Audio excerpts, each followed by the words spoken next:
انگریزوں کے خلاف بی اماں لازوال جدوجہد کی داستان۔ ان پڑھ خاتون نے کیسے پڑھ لکھ کر سیاست میں قدم رکھا، گاندھی بھی مدعا تھے۔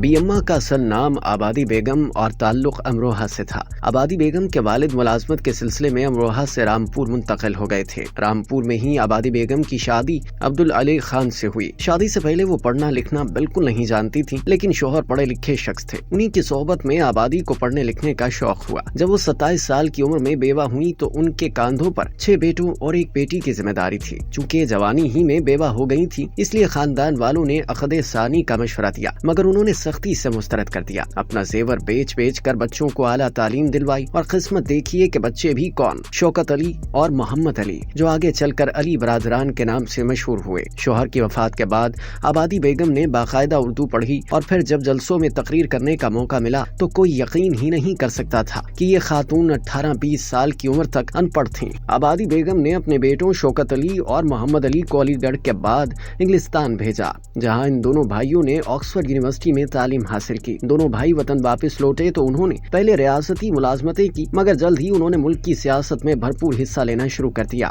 سن 1914 میں دونوں بھائیوں کو انگریزی کے خلاف اداریہ لکھنے پر گرفتار کر لیا گیا۔ اس وقت 62 برس کی آبادی بیگم نے اپنے بیٹوں کو ہمت بندھانے کے لیے خود بھی عملی سیاست کے میدان میں قدم رکھ دیا۔ لوگ انہیں بی اماں کے نام سے پکارنے لگے۔ سن 1919 میں خلافت تحریک کے دوران شوکت علی اور محمد علی کو عوام کو انگریزوں کے خلاف جدوجہد پر ابھارنے کے الزام میں گرفتار کر لیا گیا۔ ان پر بغاوت کا الزام تھا اور انہیں کراچی جیل میں نظر بند کر دیا گیا۔ اسی زمانے میں ایک نظم صدائے خاتون کا مصرع بولی اماں محمد علی کی، جان بیٹا خلافت پر دے دو، ملک بھر میں مقبول ہو گیا۔ بی اماں نے اپنے بیٹوں کے قید کا زمانہ بڑے صبر اور حوصلے سے گزارا۔ وہ ہندوستان کے گوشے گوشے میں گئیں اور اپنی تقریروں سے مسلمانوں کے جذبہ حریت کو گرماتی رہیں۔ بی اماں جلسوں میں شرکت کرتی، تقریریں کرتی، ریل گاڑی کے ذریعے طویل سفر کرتی۔ ایک دفعہ یہ خبر مشہور ہو گئی کہ مولانا محمد علی بعض دوسرے افراد کی طرح معافی مانگ کر جیل سے رہا ہو جائیں گے۔ بی اماں نے یہ خبر سنی تو غضبناک ہو گئیں اور بولی، نہیں، ایسا ہرگز نہیں ہوگا۔ محمد علی اسلام کا ثبوت ہے، وہ انگریزوں سے معافی مانگنے کے بارے میں سوچ بھی نہیں سکتا، اور اگر اس نے یہ حرکت کی تو میرے بوڑھے ہاتھوں میں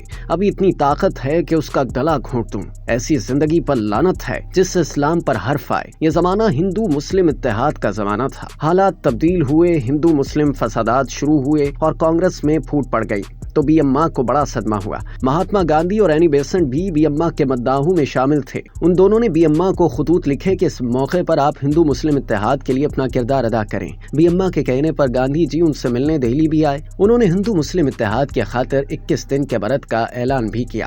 11 مارچ 1924 کو بی اماں کو اپنی پوتی آمنہ کی موت کا صدمہ جھیلنا پڑا۔ اس کے چند ماہ بعد 12 اور 13 نومبر 1924 کی درمیانی شب بی اماں بھی وفات پا گئیں۔ انہیں دہلی میں درگاہ شاہ ابو الخیر میں سپرد خاک کیا گیا۔ بی اماں کی وفات پر ہندوستان بھر میں تعزیتی اجلاس ہوئے، جس میں کیا ہندو اور کیا مسلمان، سبھی نے بی اماں کی ہمت، جوش اور ولولے کو خراج تحسین پیش کیا۔